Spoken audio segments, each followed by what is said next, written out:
Oh hey, Beard Painting here. Just no beard going and do some artwork.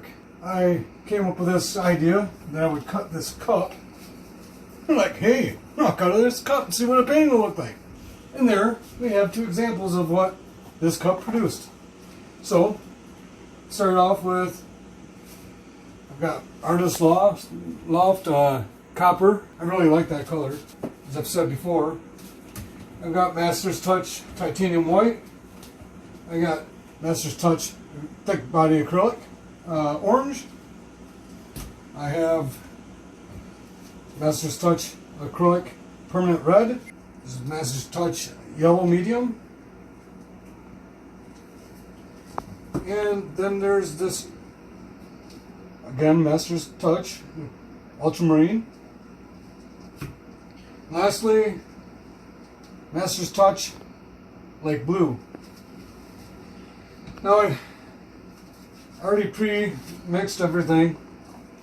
It is to a consistency of 5:1.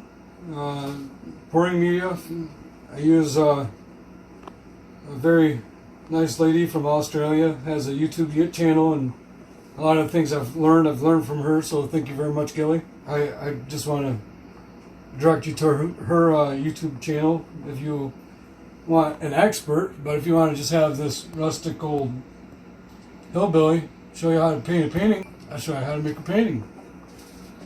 It's pretty easy. This, all these colors are the same consistency. They just barely break the surface. They barely mound up if at all. All of them are exactly the same. So I want to start out, I'm going to put this cup right dead center, and what I want is all of those rings is going to push out as we go. I'm going to start out with white because I want the white to go off the edge. So I'm going to put some white on each corner. So all you want to do is you want to get enough to where when your paint gets to the edge, it'll flow over the edge pretty good, pretty easy. Basically slick the canvas up. It's already been gessoed before, so pre-primed. Buy them like that. Buy them from Hobby Lobby. This is a 16 by 20 canvas. Really like these to work with because you have a decent sized painting when you get done, and there's no really method to this. I'm just basically putting this down to have the paint run over the edge fast and without a break to it, so it doesn't mess it up and doesn't roll the paint over top of each other. I find that to be a really aggravating thing when you have a really nice painting starting out and then you ended up with what isn't so nice looking at the end because the paint rolls over itself, and this right here helps it to slide over the edge pretty easy. So I'm going to just start out literally just pouring over top of the cup, and it's no,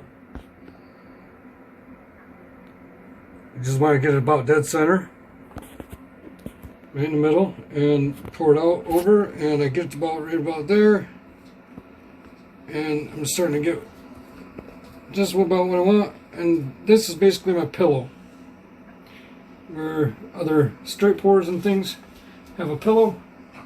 This is my pillow.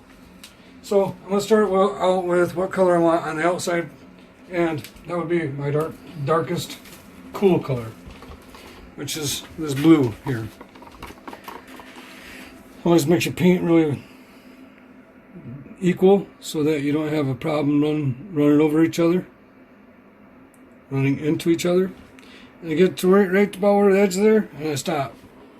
Doesn't matter if you get a little speck like that. So you alternate between colors of cool and warm. You have a cool color, and now I'm coming with yellow, warm color.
So yeah, this is about at the end of how far I go. Now I want that blue to run over, so I'm gonna take this and I'll just pull some of that color over the edge, so that that blue will go out to the edge, and you will get some muddiness if you go too much with this. So you don't want to do too much. You might honestly want to add a little bit more blue, but as you can see, I have this a little bit of this copper left, and I'm gonna pour that in the middle because I really like to have a center color. So I'm gonna pull up and I'm gonna twist at the same time, because I really like the effect that that gives. Pull up and twist, and then pour it in the middle, and that's about it right there. So now that we have our composition, we need to add some more white so we don't lose any of it.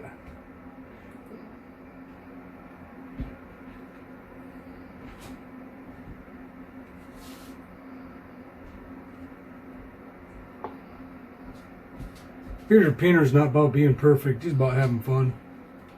It's about giving these away as presents and making them, people enjoy them, having a lot of fun. Peter Painter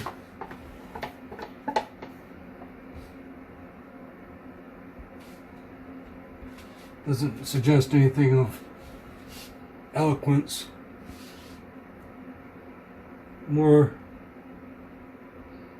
of just peacefulness and joy, and finding something that you love and sharing it with others.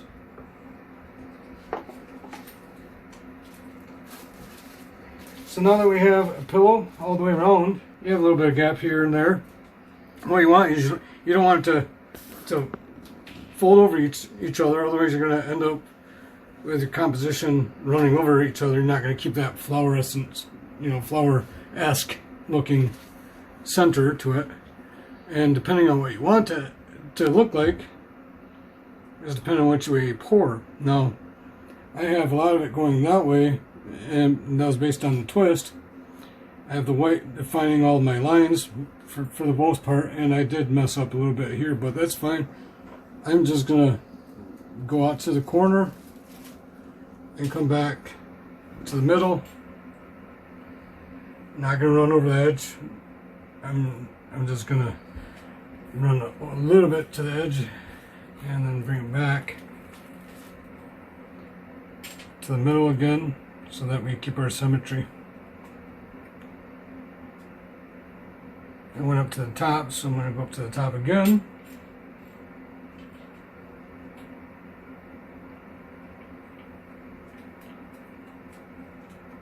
Go back to the middle again.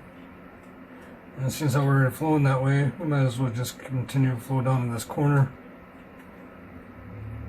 And see how it stretches out like that. And this is where you can make it look like a bird. You can make it look like a flower again.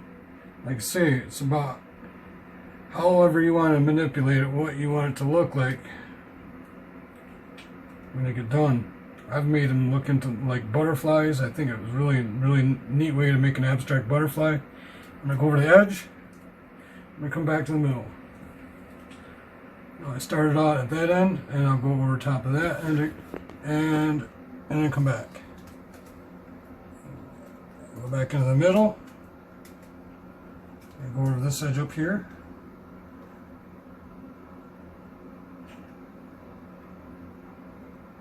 Just get it over that corner and come back to the center again. And then you're going to come down to this corner. You're going to manipulate it as you go so that you're not going to mess it up too much. And then get back to the middle again. And this one here, I think we're going to call done. But based on the amount that you manipulate it, is what it ends up looking like.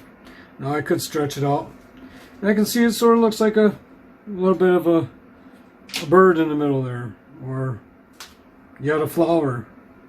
I could stretch it out a little bit more this way, and I can change it to where it looks like a bee in the middle. This is basically a design all of your own. and you can just have fun with it and just enjoy life. I want to run over this. I had some white coming up through. I didn't like it.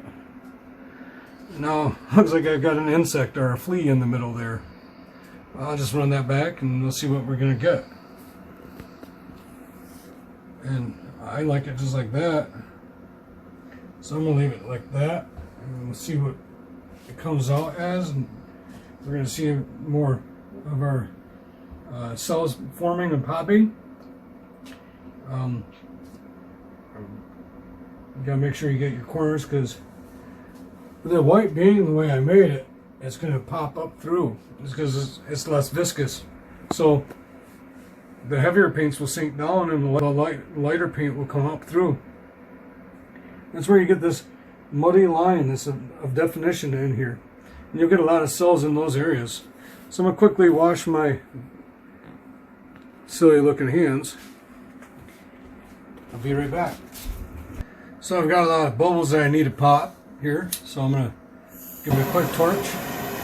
Yes, the bearded painter likes his big torch. So it's quicker, it's faster. You see all the heat that it's creating. I can just run it over really fast so I don't get a lot of scorching of paint. And all the bubbles pop and then you're done. Just like that. Look how many cells will start forming. It really does have a really neat effect to it. I just love the way that they are almost like a coral. And based on the weight of your paint, you'll get these cells, this white. I like how the white pops through. It looks really neat because it gives you them 3 or 4 different colored cells where, like if you can see down in there, there's that blue and that yellow have mixed together, and now there's a green one coming up through, and it's got that copper to it, so it's going to have a metal sheen to it. It's going to look really, really pretty when it gets done. And then we've got these lines of separation, and it almost looks like we've got some sort of an iris or something of that nature of a flower. And all these paintings are open to your own interpretation, so this one I'm calling an iris. And live, laugh, and love life. Well, I cleaned up the cup to show you what it looked like, the type of cup I used to make this with. And it had a ring around the top, and what I did is you can see here on the edges, there's a point that each one of these came down to. And that shape right there is what produced this painting, produced the lines that come through. See how many wonderful multicolored cells we have? They're just everywhere. You know, it started out looking like a flower, and as time went on, we had so many different things that popped through, and that copper popping through. I really like that cell quite a bit, and I just really like it a lot. It's got a coral effect through here. It's open to interpretation. That's what these paintings are all about, just having a lot of fun. And so what I did is how I made the cup to make the painting was each one of those points come down. I took a pair of scissors and I just cut all the way around that. It's just a dollar store, cheap plastic cup. And so if you like this technique, and if you like the video, then leave a comment, thumbs up. If you don't like it and you think I can improve somehow, I'm always open to improvement. So just please don't leave anything too rude. Anyway, we have a link to our Etsy store. Just live, love life, and laugh as much as you can. Laugh at the bearded painter if you want. Just find a lot of fun and happiness. Hit that subscribe button. More subscribers I can get, the better it will be, and more paintings I'll be able to make, and more fun I'll be able to have. Anyway, have a good day, and thanks for watching.